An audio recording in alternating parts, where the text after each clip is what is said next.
Hey everyone, we're live now on the Conversations That Matter podcast. I'm your host, John Harris, still with this lingering cold. So thank you for your prayers. It's getting better slowly, day by day, but I feel like I get hit by one of these every fall. So please bear with me. But I have two guests who have not been on the podcast before, Jeremiah and Laura Burke. And thanks, guys, for coming on. I really appreciate it.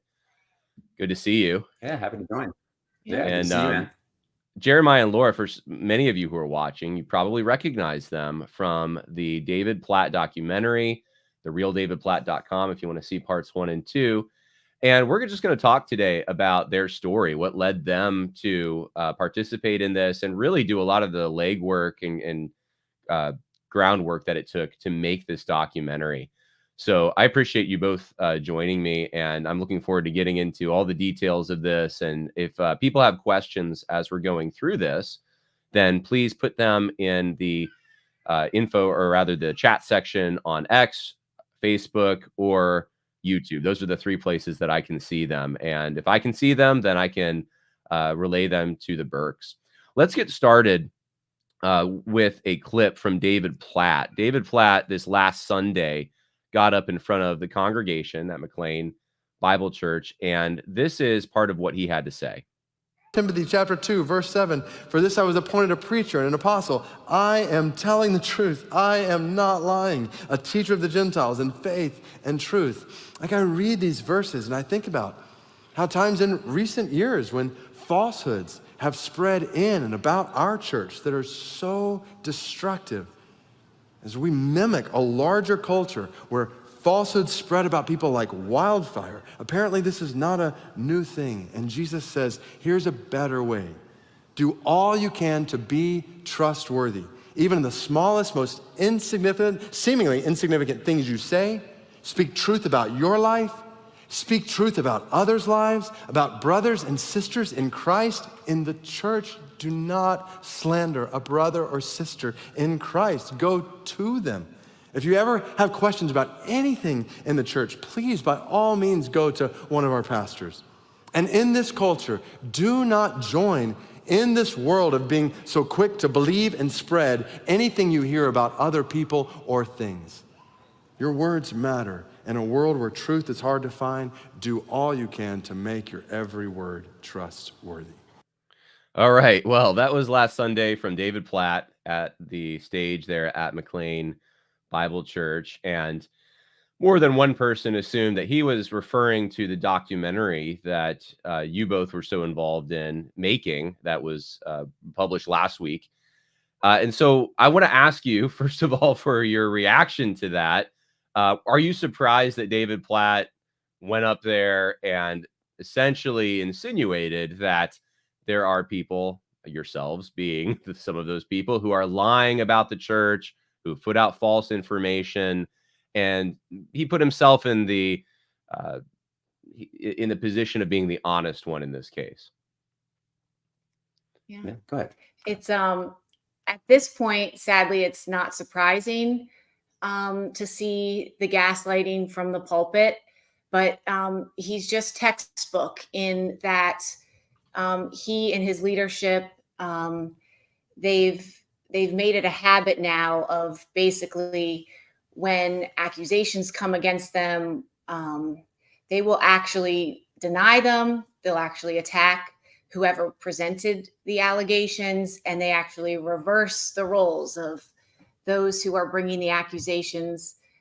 They'll reverse it so that they are now the victim and we are the offenders.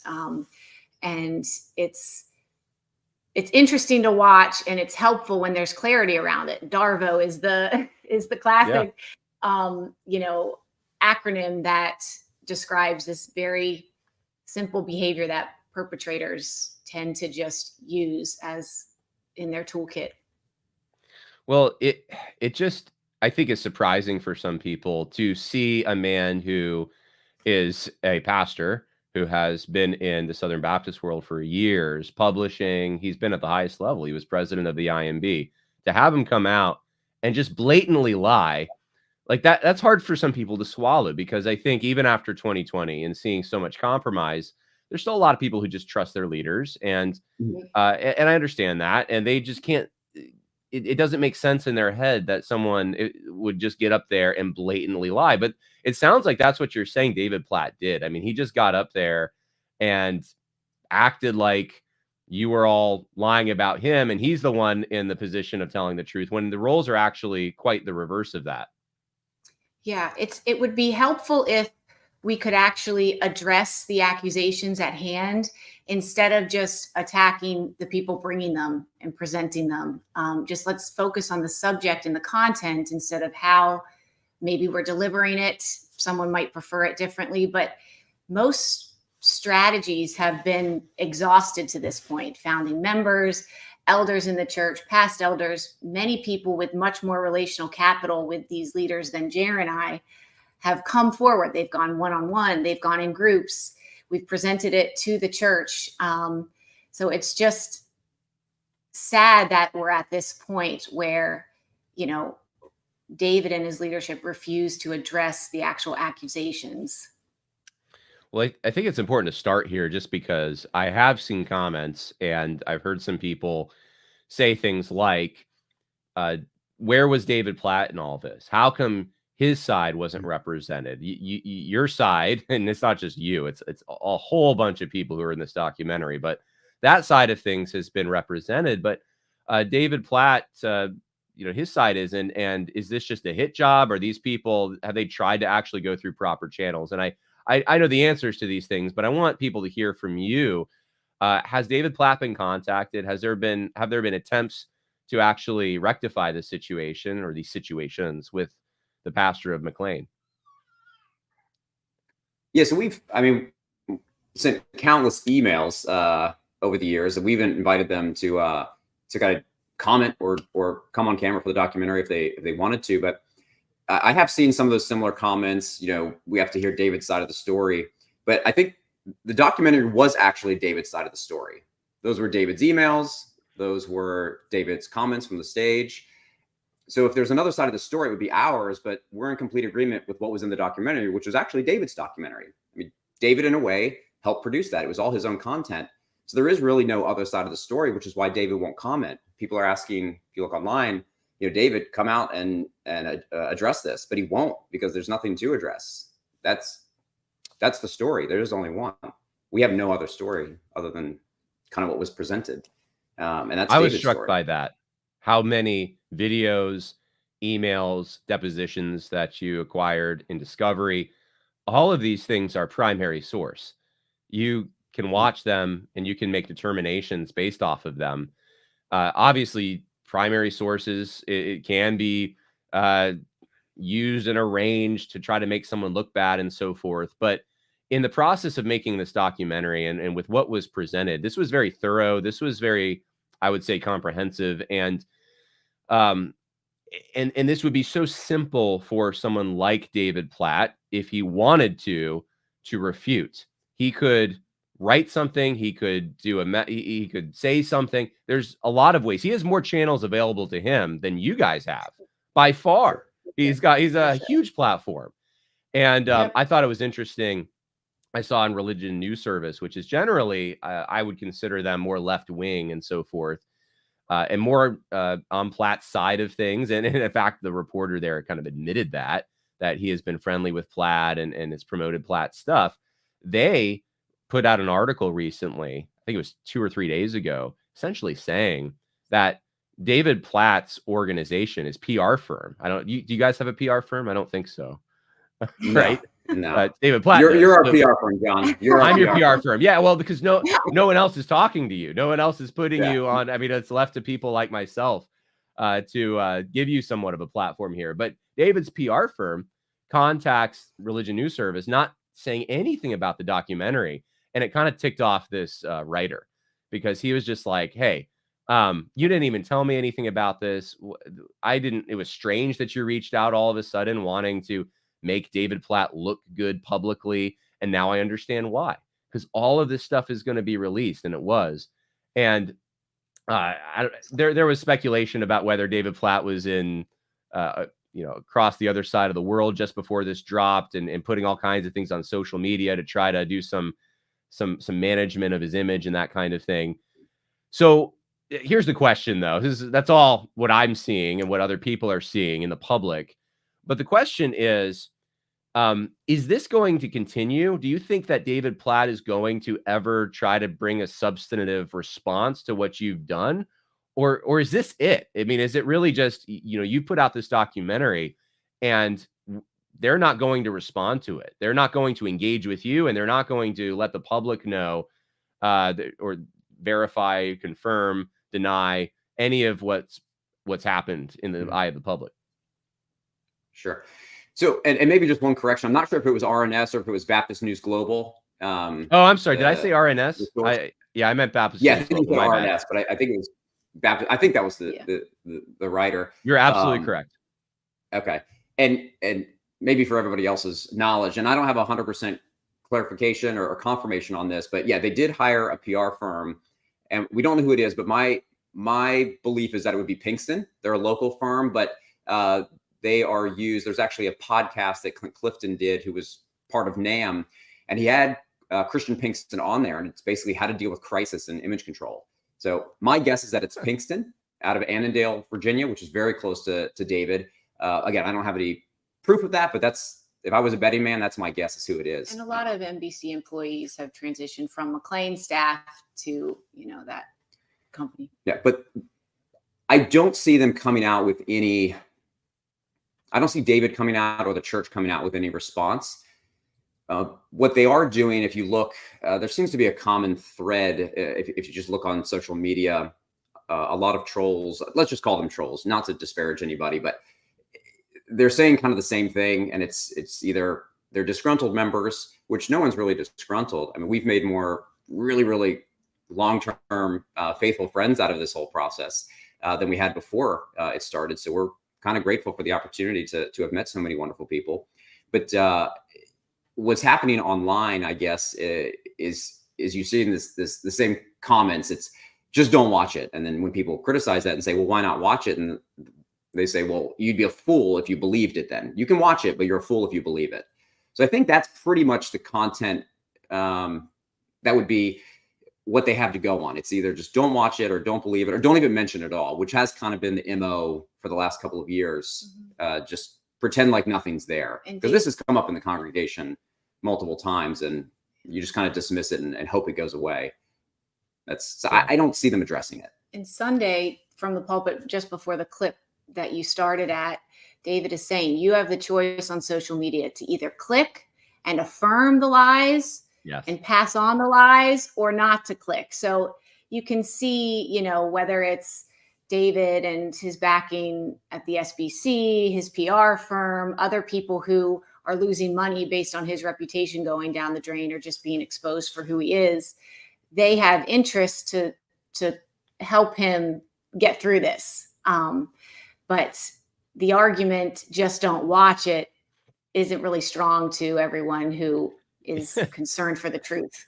It makes you wonder about PR firms. I remember when Jerry Falwell Jr. got in deep trouble, he had a PR firm too. And the advice, it's just like, I wonder whether or not it's wise to take any of that advice, because hundreds of thousands of people at this point have watched your documentary and it's out in so many different forms, and you've allowed it to, you haven't copyrighted it. You've allowed it to be spread on YouTube and on X and on all kinds of social media platforms by anyone who wants to just spread and get the word out there.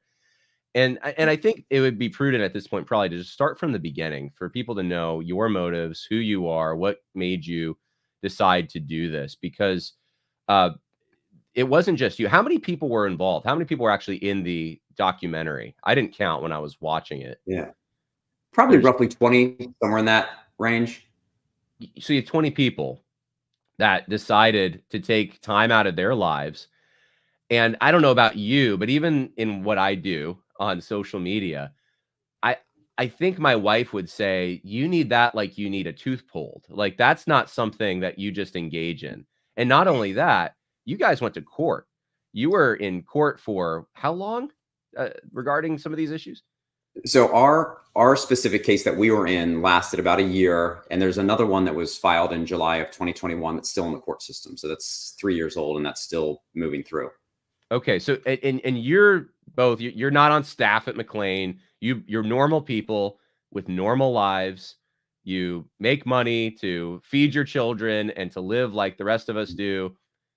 What made you decide to do this? Yeah. Go ahead. Or at least you can give maybe your rationale Yeah. for doing it. Yeah. We just started to see our church falling apart in a sense. It was not even falling apart's not even an appropriate word. It was being dismantled, systematically dismantled. And when members tried to just execute their rights and do what we have committed, we were committed to this church. We still are committed to this church as members. And we just started seeing red flag after red flag. And it forced us to kind of, all right, let's research some stuff. Let's try to find answers. Let's talk to as many people in the congregation as we can. And everyone just started sharing stories of, I took this concern to the church. I did this. This happened. We went to this. And they just keep reporting all of their stories and testimonies of what the leadership was doing. And we just felt as like members, you can't just walk away. You can't just, leave it up to, I don't even know. Yeah. I mean, if you go back in time, so what it was when David came in, it was very odd how the whole thing happened. It was kind of like a cloud over the church for that 1.5 year period. And no one really knew what was going on. It was kind of like, it was probably a demonic presence over the church. It really was. And then David all of a sudden gets installed as the pastor. And the elders to this day will even admit they didn't follow the process. There's actually a process laid out in the Constitution where you have to bring forward multiple candidates and the church evaluates them and they make their choice. That was not given. It was just David. David was put up. David was picked, inserted into the church, and then Lon's gone, basically. After that happened, some people left because they didn't like the church was basically violating its constitution. So you had a wave of people kind of leave at the start. And then some other waves when people started to see some stuff in the sermons. And then in 2019, when Trump came to the church and he had to apologize, and I'm telling you, that was probably David's worst day of his life, having to pray for the man that he hates so vehemently. He cannot stand Donald Trump. And he had to pray for him. And then he had to send an apology letter. I think it was the next day. And I think that caused another wave of people to leave. They were pretty frustrated that he left. But I think that's when people started to realize, oh, David's actually not this kind of typical Southern Baptist conservative. He's actually a far left liberal, a radical liberal in his stances. And then that started to come out, especially in 2020. And then you started to see more people kind of leave. And then a lot of his sermons became very social justice and CRT oriented, which caused some more people to leave. And at that point, the numbers dropped from 13,500 to late 2020. You were probably down to around 6,000, maybe 5,000, something in those ranks. And it's like, why are all these people leaving? Where is it? Let me put this in perspective. How many people at the height under Lon Solomon, how many people were there? Or I should say just before David Platt got there. And then how many people are there, I guess now, if you know, or at least, by the time you were leaving? Sure. There was 13,500. That was when Lon transitioned out and David came in. And even for the first, couple of months or maybe a year, there was probably around 13,000 still.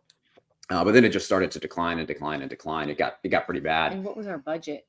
Yeah, the budget was somewhere in the $33 to $36 million range, maybe 32 to 36 million. And that's down to probably the low 20s, if that, at this point. But attendance is now down to, I'd say 6.5, maybe. That's insane. That is such a failure story. If what they're trying to do, which I know from the SBC world, is make these churches bigger, add campuses, plant other churches.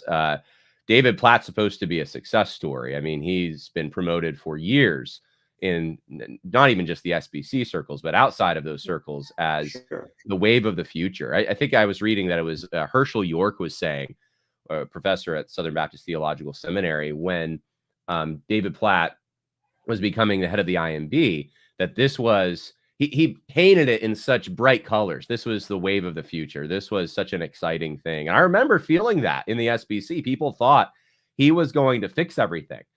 To hear what you're saying is, I think it would have surprised a lot of people. And you didn't, I don't know if that was actually covered in the documentary, the drop in attendance and the drop in the budget. Maybe it wasn't, I just missed it. Yeah, But we didn't mention it. There's so much stuff that was not able to be covered. That was just kind of the tip of the iceberg. But there's a lot more. If there was time and energy, that we could probably show more. Yeah, maybe this is part three right here. And one of the things David did do as soon as he came in was he changed our actual mission statement of the church. It went from, what was our original mission statement under? Basically making an evangelical impact on Washington, D.C. And if you can change D.C., you can change the world.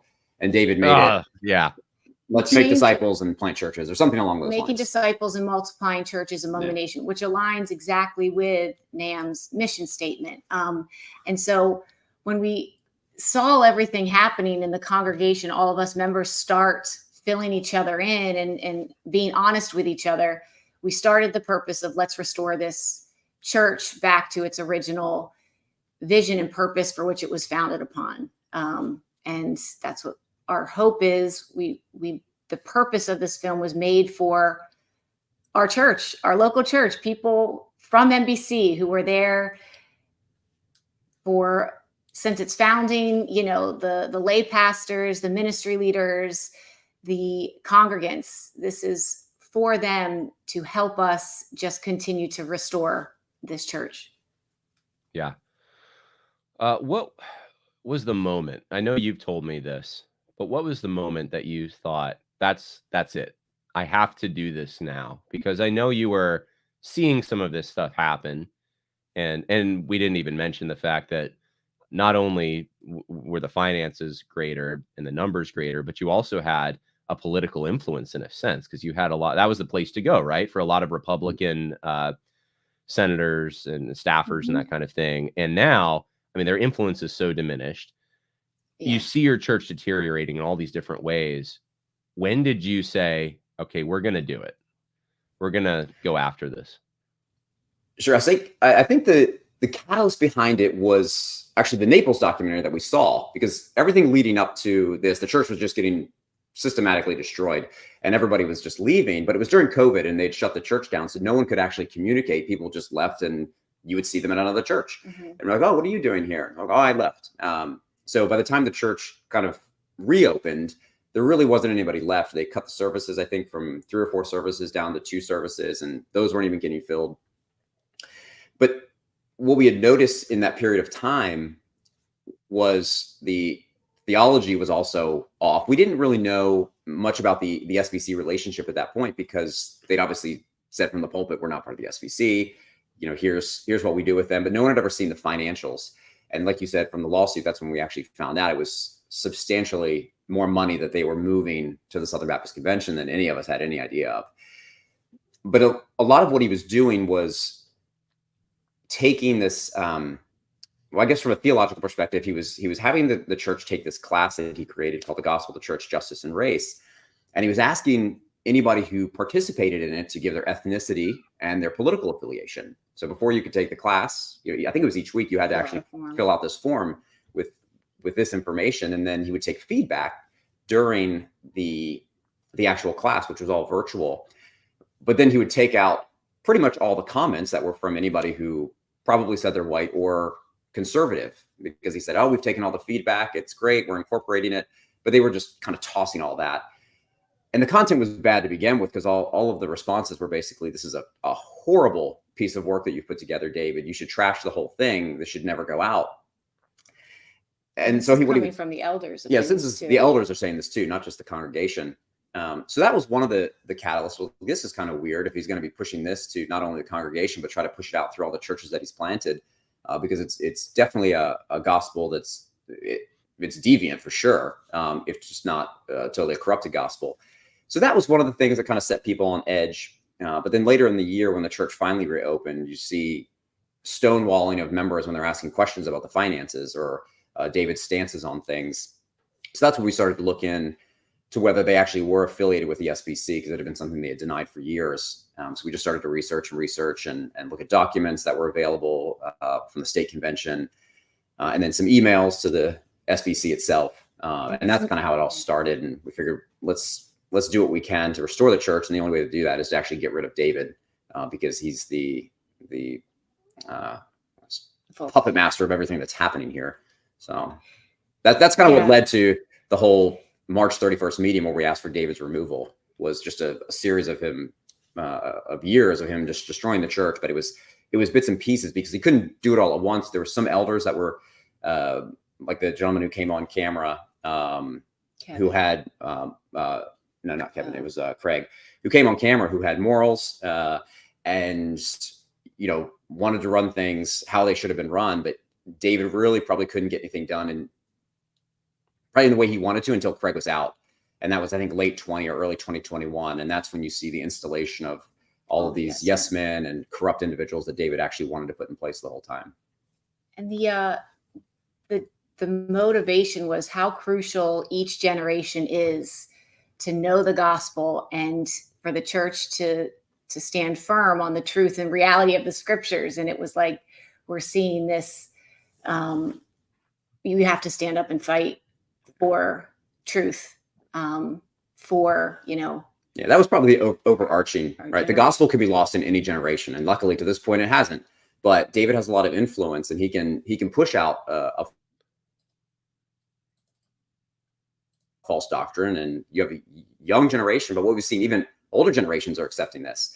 So just a lack of clarity, a lack of probably biblical knowledge to understand what he's actually saying. But we obviously didn't want this deviant gospel to go out to a younger generation and be totally confused as to what the real gospel actually is. It's a noble effort and a noble motivation.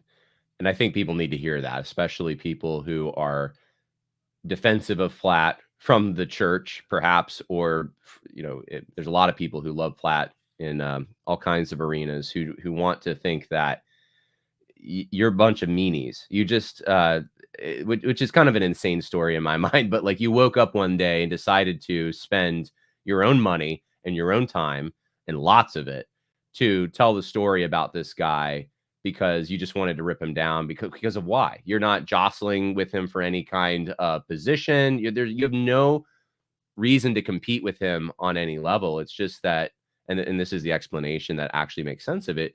You care that the facts actually get out there. And even in the case that you were part of, what did he call it? A non-suit, I think. You didn't actually get any rectification, compensation. It was just, hey, can we use these depositions and these emails that have been found in discovery to let people know that this guy is dangerous. I commend you very strongly for this. I was talking to my wife just the other day, and I was thinking about this. You mentioned the Naples thing, so I just got to say this for the listeners in this audience who support what I do and stuff. I remember where I was. I was attending Liberty University at the time, and I remember I got a phone call from someone who was in your shoes, but not at McLean, but at a different church, First Baptist Naples. And I remember the whole conversation. I remember, it's like one of those memories where everything's vivid.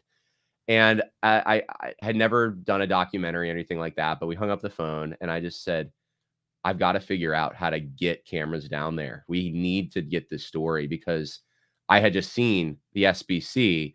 And when was that? 2019, I think. The SBC bigwigs had all come out to say that there was this racist problem at FBC Naples, and their side wasn't being told.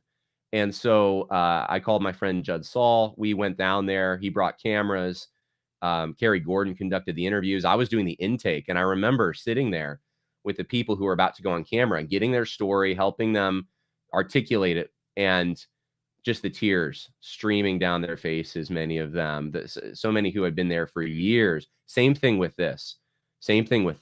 And if that had not happened, that one phone call, we not only would we not have the Naples documentary, but it's just, I don't know, it boggles my mind how God works. There probably wouldn't be the McLean documentary either, because that was one of the things you saw that inspired you, that, look, this is not just at our church, this is happening other places. And it is. And there's so many places that it's happened, and people don't have the resources to tell their side, but you did. And good on you for doing that. I know this wasn't a cheap ordeal for you, and you decided to go ahead with it. So so my next question is this, because I have gotten this question more than anything else. And I went to people on Patreon and I said, I'll get to your questions first. And this is the first question I got. Where's Lon Solomon in all this? Where's your, and I was thinking of the Naples thing, and they had a Pastor Hayes Wicker, and it was like a similar thing where I think he had signed an NDA or something, and he couldn't, like, he felt bad. He hated what was happening, but his hands were tied. Is that what happened with Lon Solomon? Why wasn't he able to come back and say, hey, enough, this is bad. This is, I shepherded this flock for so many years. Get out. Well, we actually just got a statement from Lon himself. People have been writing into Lon Solomon Ministries asking, where are you, Lon? And basically the quote is to the extent where, like you saw in the film, I was out of any control of McLean Bible Church early 2017. So in 2016, we hear him from the pulpit saying, I love this church, I'm not going anywhere, to then fast forward 2017. And he's teaching from the stage every other Sunday, but he, admits there's no actual authority that he has. And he can't comment on the documentary because of his separation agreement. I found it here. So okay. I think his statement is, as you noticed in part 2 of the video series, I was removed by the elders from all operational involvement at NBC in early 2017 as part of my separation agreement. Thus, I had no part in decisions made after that time as part of my separation agreement. I am not at liberty to comment on events at McLean Bible Church or David Platt. Sorry that I cannot be of more help. So that's Lon's, I think, public statement that he's put out, because he's been getting, I mean, we haven't talked to Lon, but we do know some people that do know Lon, and I think that's his public statement to everybody reaching out to him. Well, that's interesting, because it also signals his approval of the documentary, or at least he's saying it's accurate.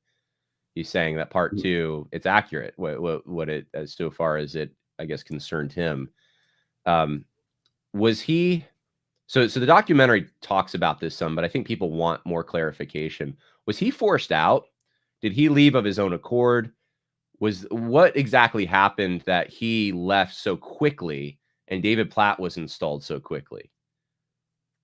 Sure. So I think from what I've gathered, and there's different stories from different sources, and we haven't heard it from Lon, obviously, because we haven't spoken to him, but it seems like the idea was to bring David in, and there would be a period where they would do joint pastoring. This is my understanding, because David was still running IMB. So he couldn't kind of be a full-time pastor at the same time as running the International Mission Board.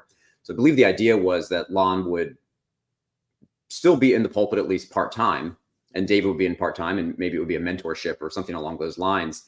But as soon as Lon signed it, like he said, I think it was February of 17, they basically ousted him so he could still come to the pulpit for a time being until David got there.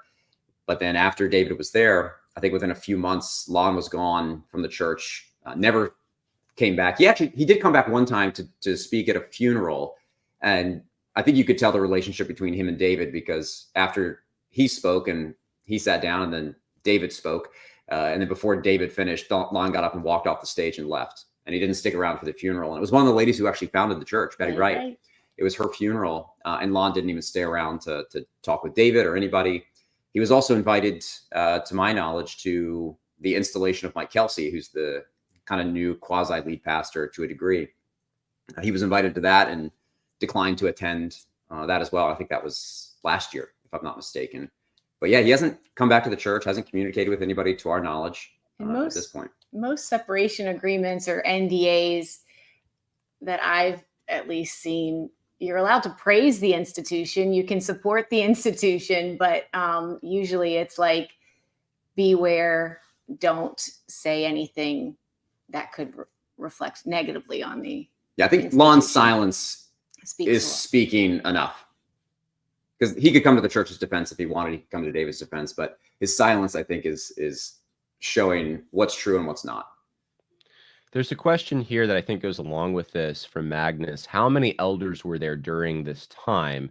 And maybe what's behind that is, hey, were they all on board with let's bring in David Platt and the SBC affiliation that eventually came and everything else? Like, because I think this is what people have a hard time with is how, so you take out Lon Solomon, he's gone from the equation. Isn't there still a board there that has been with Lon and wouldn't let this kind of thing happen? Yeah, that's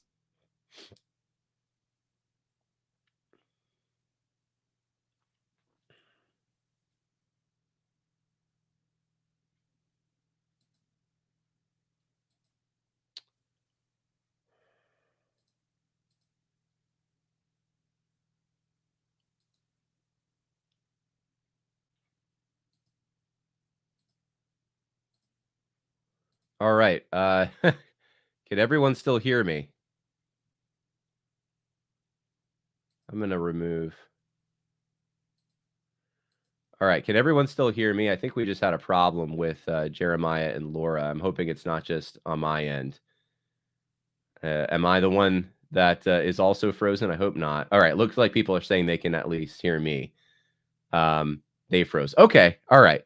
So they're going to probably rejoin and we'll get the answer to that question. I was waiting with bated breath there.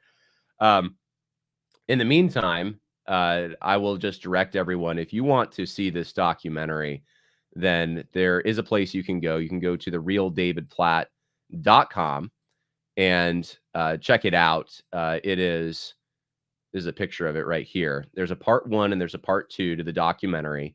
Many of you have seen both already, but if you haven't, I would recommend going there and checking it out. I just got a text from Laura Burke saying that their power went out for a few seconds. So they're going to log back in. Some other things that I was going to bring up that I haven't yet is the Church Reform Initiative. And I'm going to ask Laura and Jeremiah about this because the Church Reform Initiative looks like this is an organization of which I'm not that familiar, but they are behind this documentary. And I'm assuming with the funding it and that kind of thing. But I happen to know that these are individuals. These are ex-McLean Bible Church members who have dug into their pockets and said, we're going to finance this. And I think this is also something that they've come up with because they realize this is a problem in other churches as well. So I'm going to ask them about that. And then I'm going to also ask them about this. This is something that Will McCraney, if you don't know who Will McCraney is, he has been in legal battles with the SBC, with the North American Mission Board for a long time. And he posted something the other day that I thought was interesting. And it shows that there's a church planter grid that the Sin Network, which is from the North American Mission Board, puts out. And I was aware of this during the filming of this documentary about David Platt and McLean Bible Church.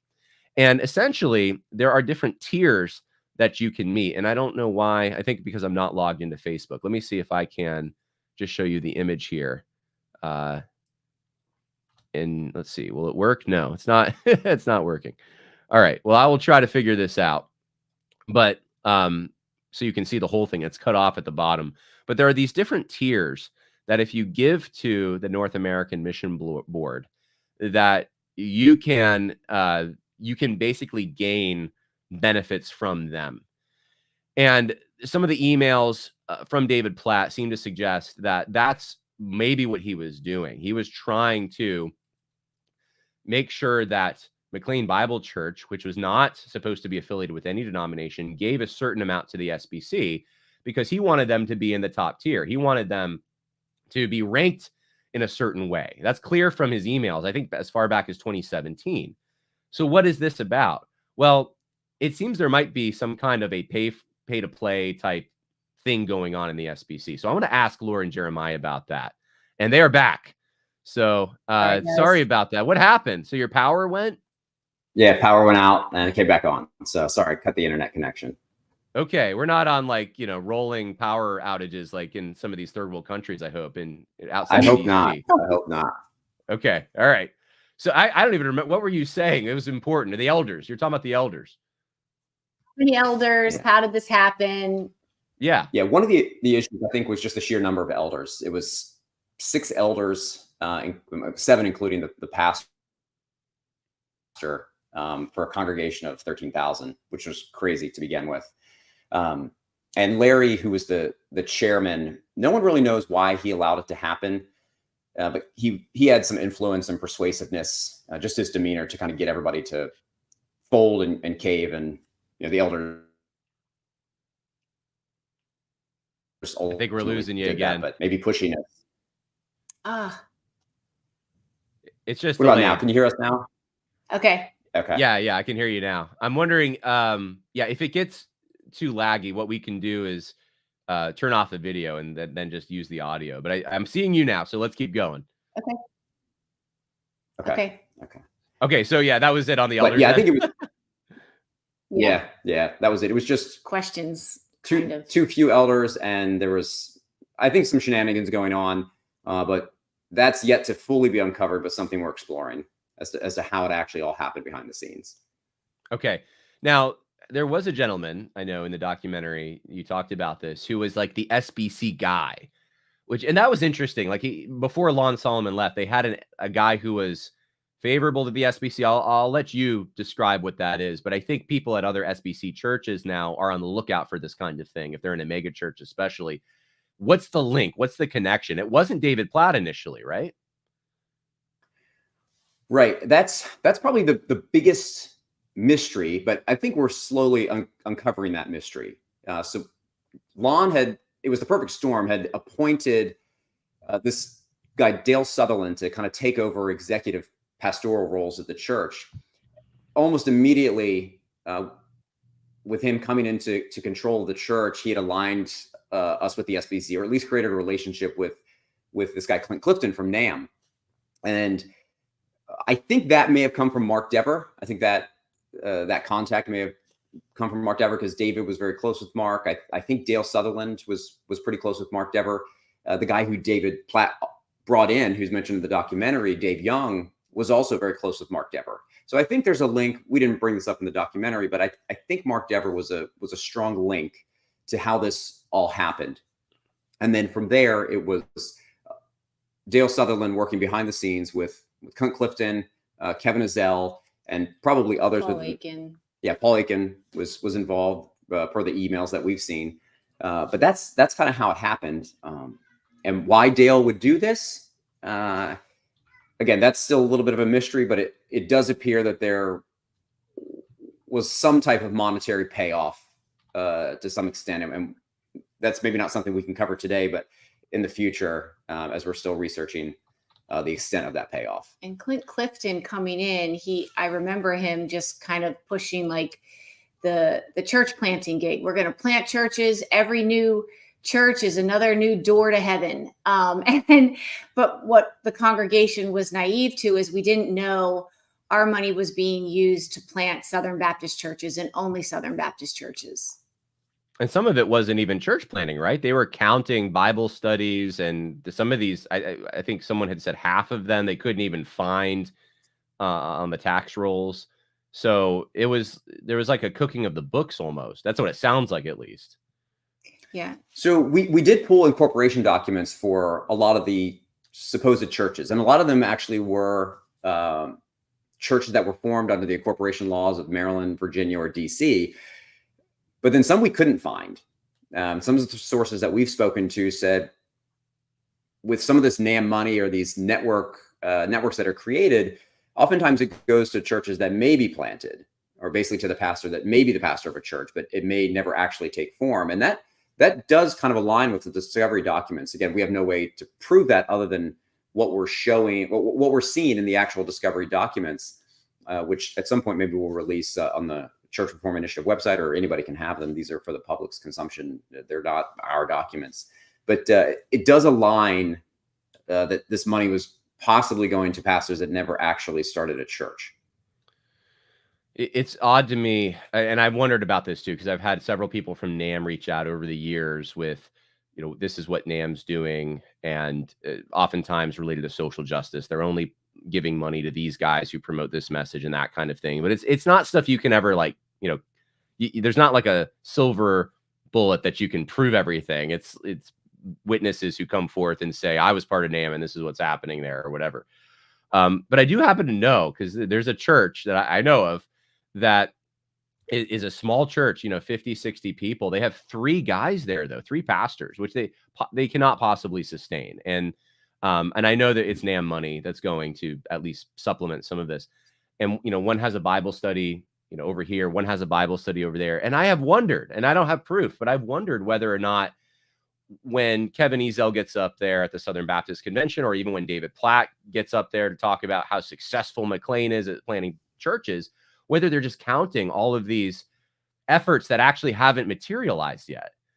And this is a chart. I think you're aware of this, but I figured I would share it. I know this was not part of the documentary, and maybe for good reason, because not everything, you want to make sure that everything that you say can be 100% proven, but people are looking for explanations. Why did David Platt want to redirect finances even before he got there to the NAM, to this SBC? And so this is a chart that I don't know if you can't probably even read that. It's kind of small print there, but it has these different tiers from the Send Network that you can get to the X Factor, I guess, tier, where you give a certain amount of money, and there's perks with this, apparently. So, I mean, do you think that there was something like that going on, where they were after some kind of benefit from the Southern Baptist Convention in return for partnering with them in a financial way? Are you free to speculate on that? Discovery documents definitely reference tiers of church planters: tier 1, tier 2, tier 3. That's in the discovery documents. As far as the X factor, there's nothing that specifically says X factor, but the numbers line up with David's basically desire to become one of the top 10 giving churches, maybe in the state convention, which I think aligns with X factor churches if you become one of the big givers. So I think we can connect the dots to say that probably was the goal, but what are the financial benefits to that for David or for McLean or other individuals? That's unknown. Okay. We don't know, and nothing was shown to show any benefit, but there was obviously a desire to get to this point of giving, but we just don't know what the benefit was or the payoff for that. Okay, fair enough. The discovery shows David has these goals to make every single dollar count towards SBC giving, and to be top 4, top 5 giver of the state convention. And why does he have those specific goals? Yeah, why is that such a concern? It was just it's odd, but I think this is the only thing I know of that explains it. And I don't even know fully what kind of benefits you receive for being the top 4 or 5, but there's certainly benefits that come with this. There's some questions also about Radical. I figured I'd ask this because I don't think this was covered in the documentary, but curious to know, Conceptual Clarity asks, were church members aware that offering money was being funneled into Radical, and if so, before the fact? And what exactly does this personal parachurch ministry of David Platt called Radical do? So good question. I'll open that up to what happened to missions giving. How did Radical play a role in now receiving funds? This is a separate organization. Were they getting free building space in McLean? Like, what was the relationship between McLean and this new organization, Radical? Sure. So Radical's interesting. The church would mention that they're advancing their relationship with Radical, but no one really knew what that meant. There was never a line item in the budget that money was going to Radical. In Discovery, I believe it said that what they were doing, and you can see this in I think it's in the deposition video of Bill Steele. I think it's Radical and SBC payments, and he says just put them in admin or senior management, but he prefers admin because he doesn't want senior management to get too high. It'll beg more questions. Yeah, because it obviously raises concerns.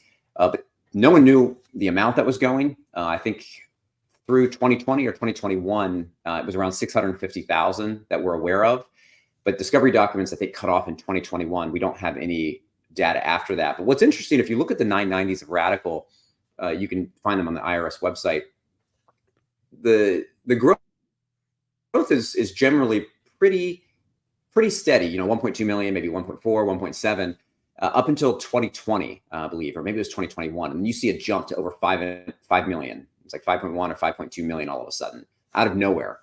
So we have no idea where that money came from, if that's McLean Bible Church money, It could be money from some other organization, but it's quite a jump because you can see a steady trend, and then boom, just jumps up really, really high in 2020 or 2021. But what they do, not really sure. They do have office space in McLean, and I think that was one of the reasons that they actually kicked us out of the church, because we reported that the church has a county agreement called a special use exemption for the church, and you basically can't run any other entities or organizations out of it. They were running New City Network, which was basically an SBC, church planting arm that they had put in the church as well. That was there. And then also Radical had space. And so I reported this to the county of Fairfax, along with some other kind of violations that they had. They were running a food distribution facility out of the church in 2020, which is totally against what they were allowed to be doing. And the county investigated, and shortly thereafter they kind of kicked me out of the church. But they do have space, to my knowledge, at this point, kind of like a religious WeWork is how I worded it to the county. They're just basically operating other entities out of this church against the special use exemption that they've agreed to. But they still have space, to my knowledge. But what they actually do, I think, is still unknown. I know he makes videos, but I don't know how that actually goes to spreading the gospel around the world, because I think it's a lot of secret church stuff. It's a bit odd. If you look, I think I was looking last night, if you look at what was given for mission work in like sub-Saharan Africa, in the most recent available 990, I think it was like $1,140 out of their, I'm assuming, millions that they get. But it's, I mean, you can take a look at the 990s to see where the money is being distributed. Was a lot of the missions money rerouted into Radical at that point, or do you know? We don't know. I just don't know. We don't know. And people, it's not like people haven't asked. Many people have asked. Yeah. Even the church elders asking, no, you don't need to know that information. Yeah. Yeah, that's really disturbing, to be honest. Like, and you mentioned, I know I have a question in here. I'm not sure if I can find it, but essentially someone asked, oh, here it is. How can you be a member of a church when you've been trespassed from it? So I'll just open this up with what you just said and attach the two. You said you were basically kicked out after reporting this to Fairfax County. I think I kind of know what happened, but for people out there, you lost your membership. Then you restored your membership, if I'm not mistaken. And then, so right now you're not a member though, right? So walk me through that. It's questionable. Up in the air. We still attend online. This is still our home church in our minds, and we're committed to rebuilding it. But yes, like I remember the county official, she was saying, now just contact me if the church retaliates after you kind of telling on them, for us to investigate this, religious WeWork. And we kind of looked at each other like, why would they retaliate? And then a week later, we get a letter, that is read in the documentary that you are, we've reached out to you multiple times to discuss your actions against the church, and you've refused to meet with us. You're a reproach to Christ, and we're removing you from membership. So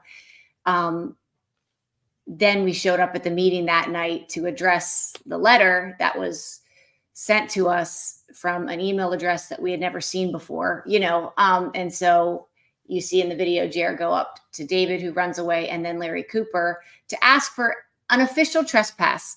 Sal, our buddy, had been trespassed. He received a formal trespass notice. So we just wanted the same courtesy.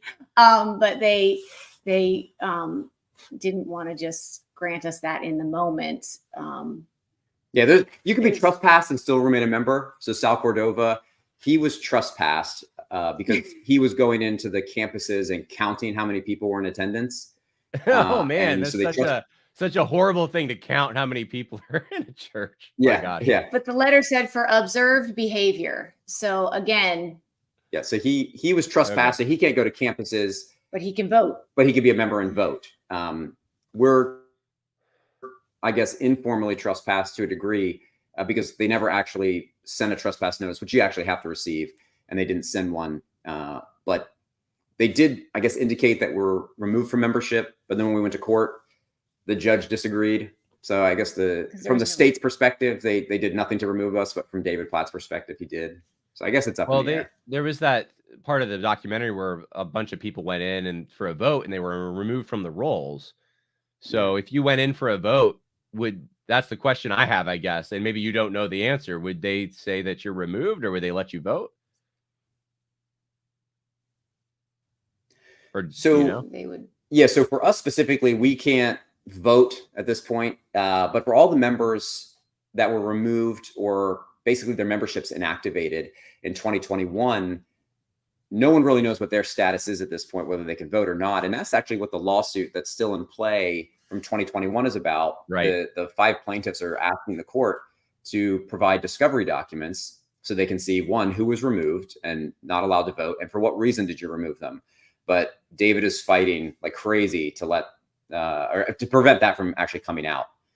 They're spending so much money. I think between the 2 lawsuits, it's north of $2 million at this point that they've spent just to prevent discovery. Is really all they're fighting. Tells you everything right there. Honestly, that just tells you everything. They're willing to spend millions of dollars to prevent you from knowing basic questions. And someone had put they said it's frustrating to attend a church where you ask to see the budget, leadership says yes, and asks you to come in to see it.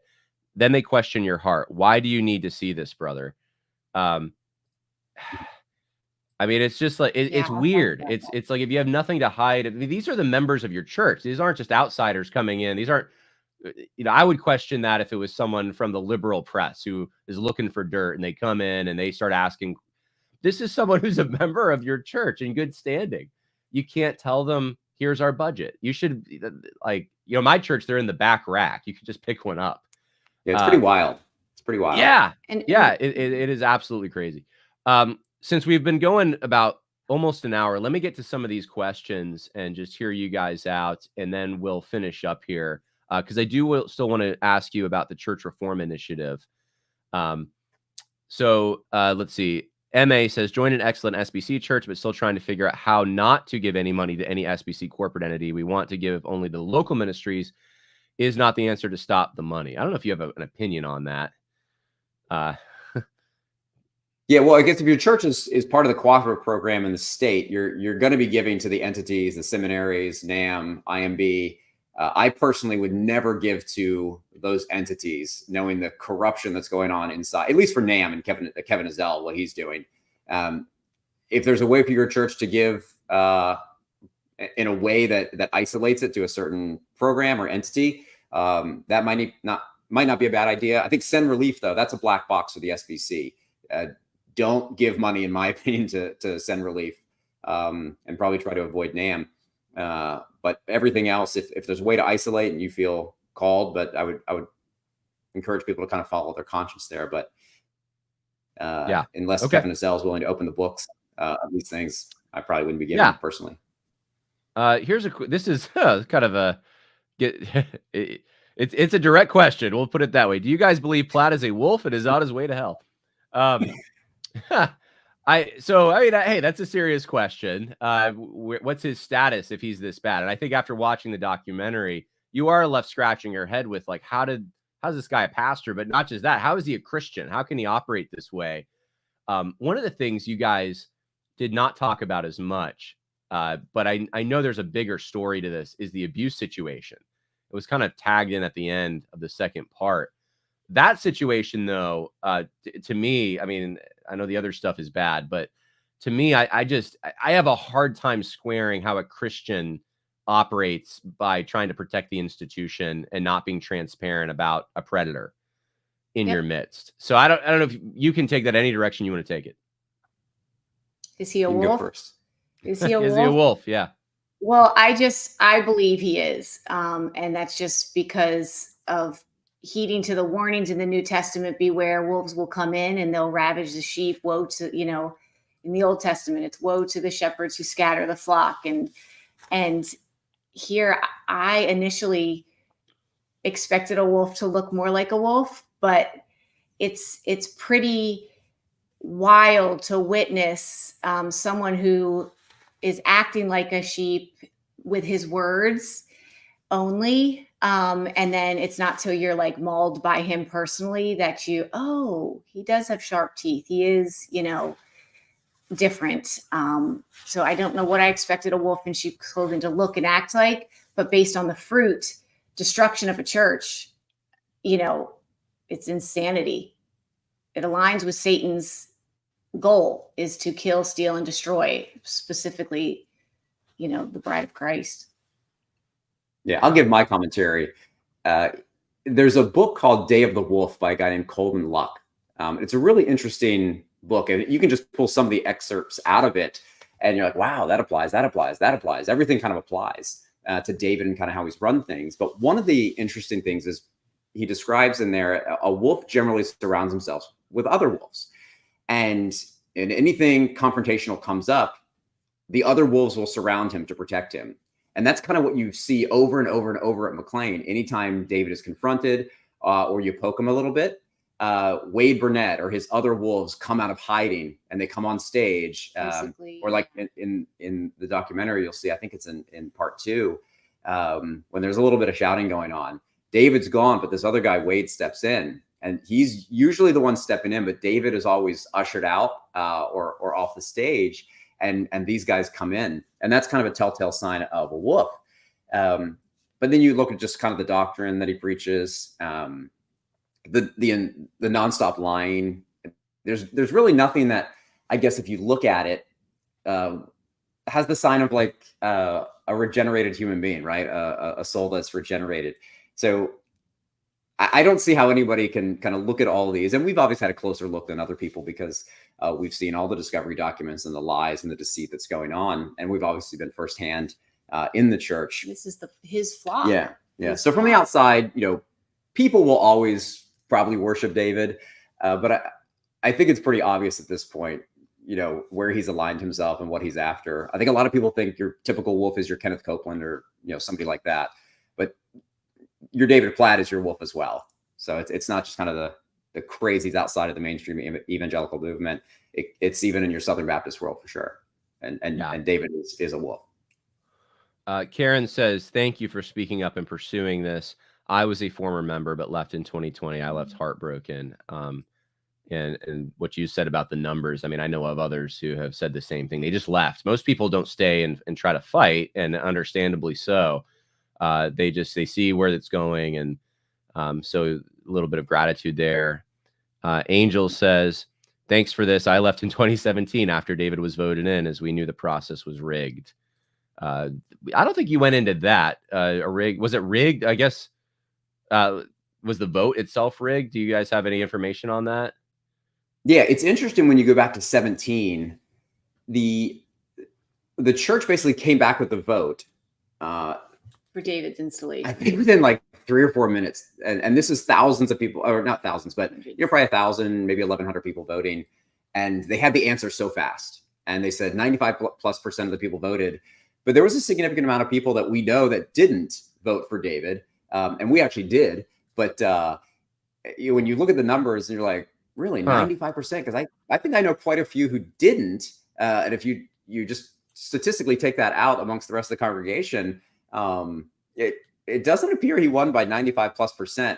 But in discovery documents, there are, and we'll put this out at some point, but there is basically a push from this consultant who actually is now Wade Burnett, that they brought on as the co-lead pastor, who's now the general counsel of the church. He was basically urging certain things to be said so that you can persuade the congregation to vote for David, because it had to be overwhelming. You couldn't just have, it wouldn't have looked good, I guess, from a perception standpoint, if it was, okay, David got 80% of the vote. It had to be overwhelming. And so that's what they were trying to create, this perception when he got voted in. So it's interesting. We don't really have any details. And the only really 2 individuals that would know about that, that we may have a chance is Bill Steele, but he is on a separation agreement as well. So he can't talk. And then Larry Cooper, who is the former chairman, who also won't talk. Okay. But, Gotcha. I don't know if we'll ever get that answer, but definitely some fishy stuff from the very beginning. Billy Allred asks, I'm wondering if there were any outside investigations, either by the government or independent auditors of the church. The financial dealings revealed in the depositions were pretty suspect for a 501c3.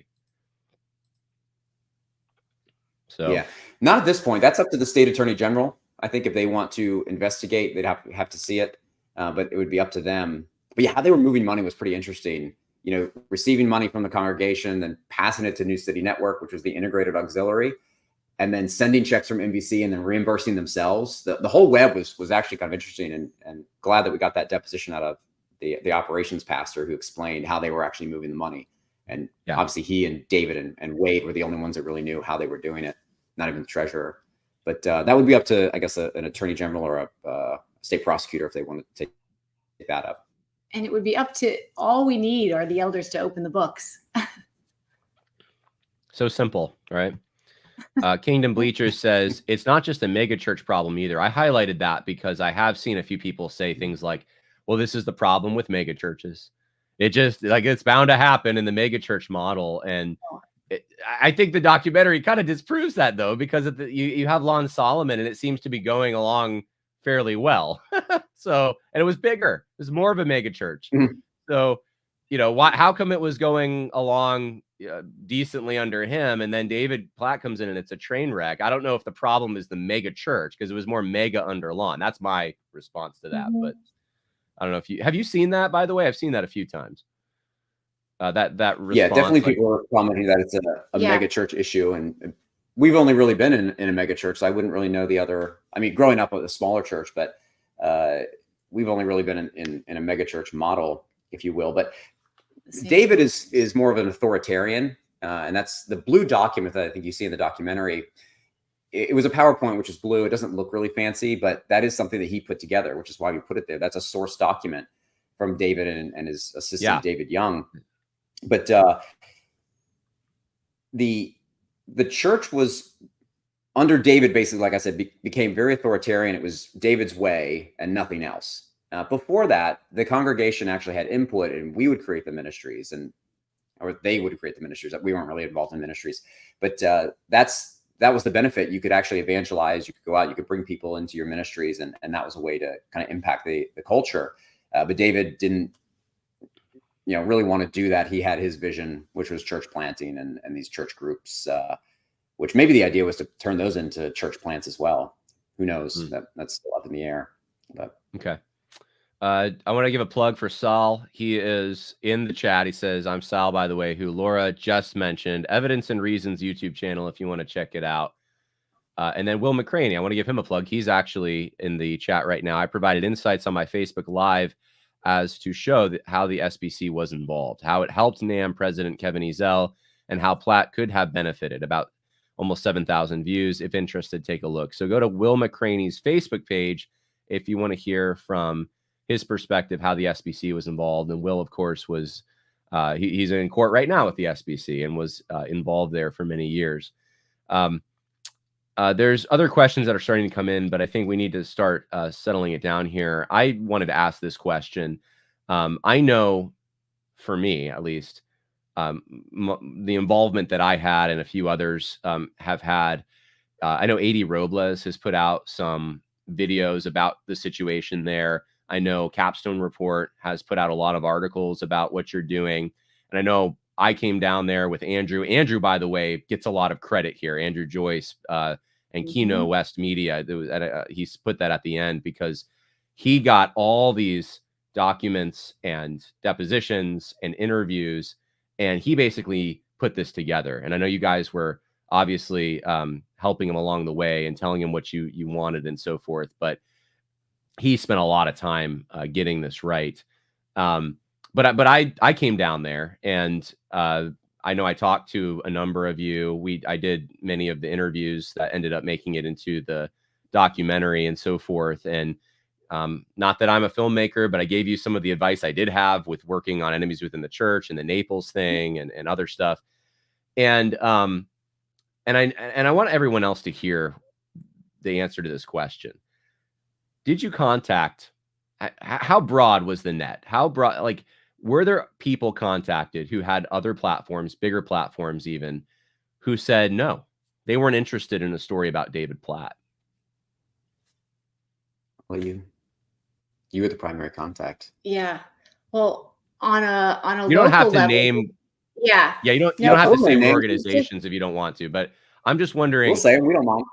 Okay, all right. Well, you take it whatever direction We you got want. nothing to hide. Yeah, go ahead. All right, I'll go. Go for it. I wasn't in contact, but she was. So I'll just start with the Royce report. Julie Royce has been notified of this for years and really had no interest in it. And I think people are kind of hounding her as to why she's not doing it. But I think, leave it up to Julie what she wants to report on and what she doesn't, and whether her goal is to actually really restore the church or if it's something different, and whether there's an agenda behind what she's doing. Not to discount the work that she does on, uncovering sexual abuse and things like that. But it does, beg the question, why isn't she reporting on something that is obvious scandal with source documents? But I think she has an agenda that pretty closely aligns with David's and people like Ed Stetzer and things like that.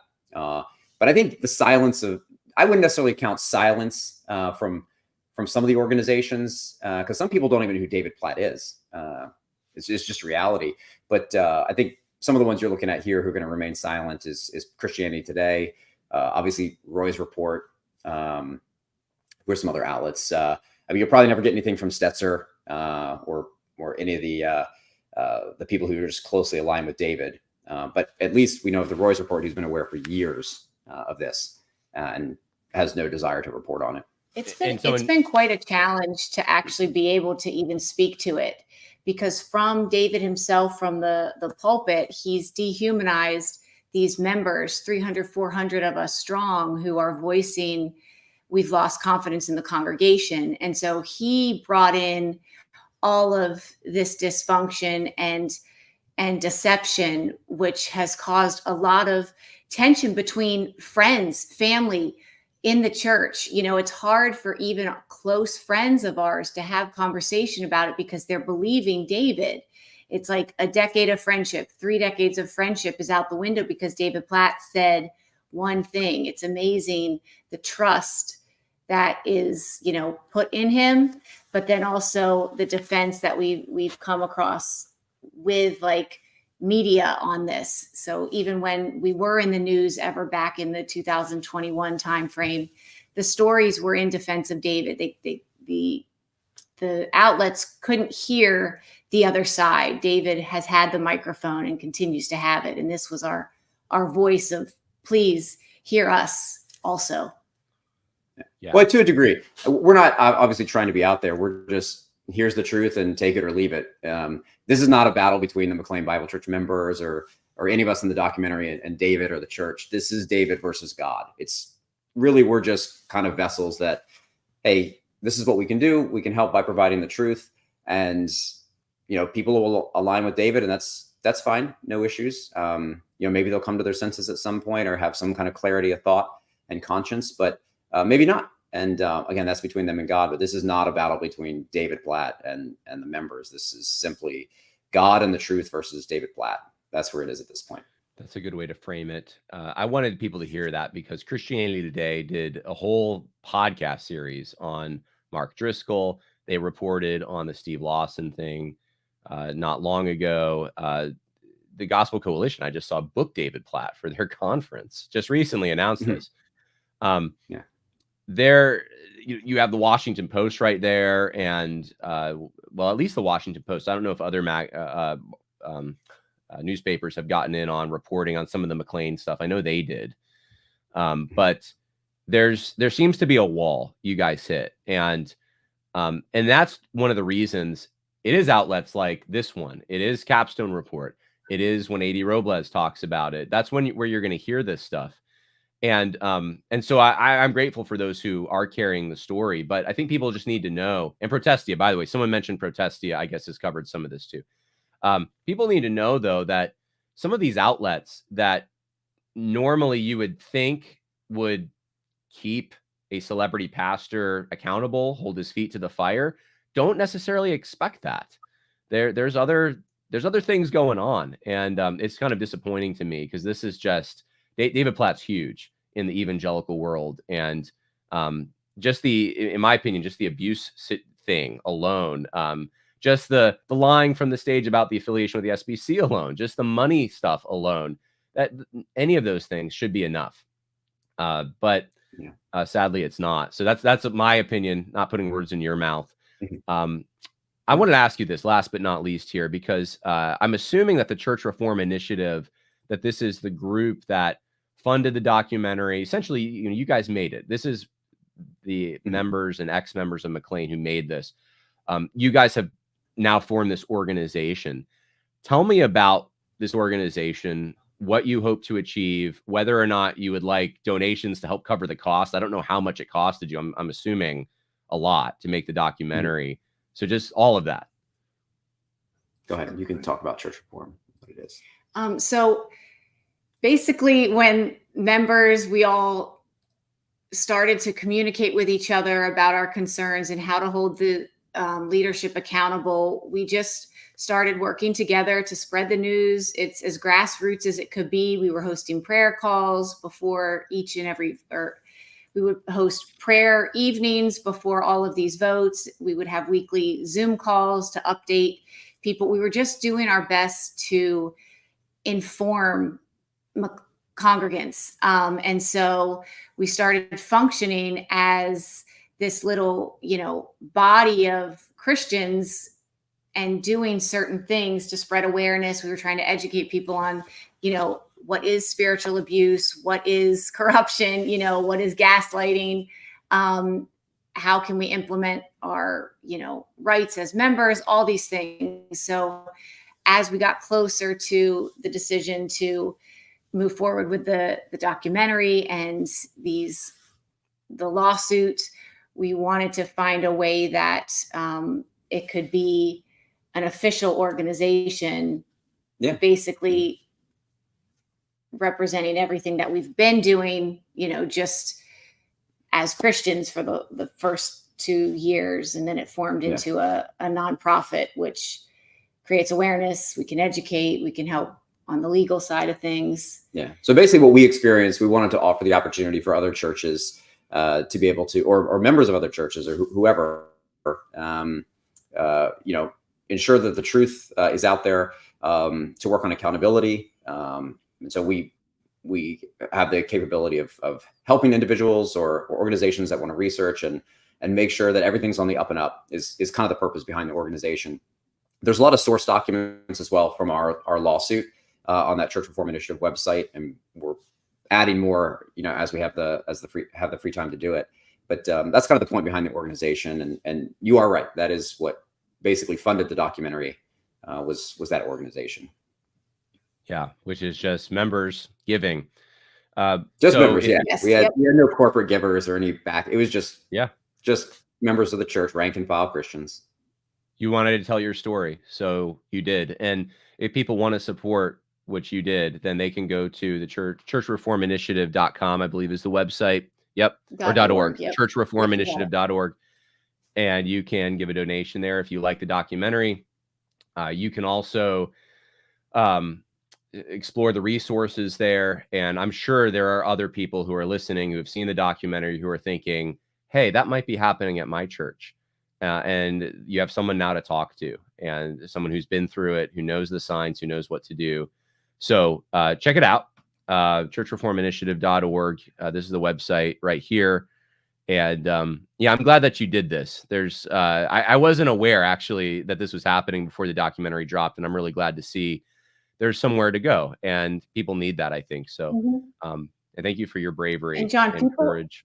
People have been going and sending us emails, and it's been such a sweet response. There's heartfelt, testimony shared through the Church Reform Initiative already. And I just want to thank everybody for their support. And we're working our butts off to get back to you as best we can. So thank you all. So your emails will be responded to just in time. There's a lot that are coming through. And obviously, John, we want to thank you for, the help that you've provided.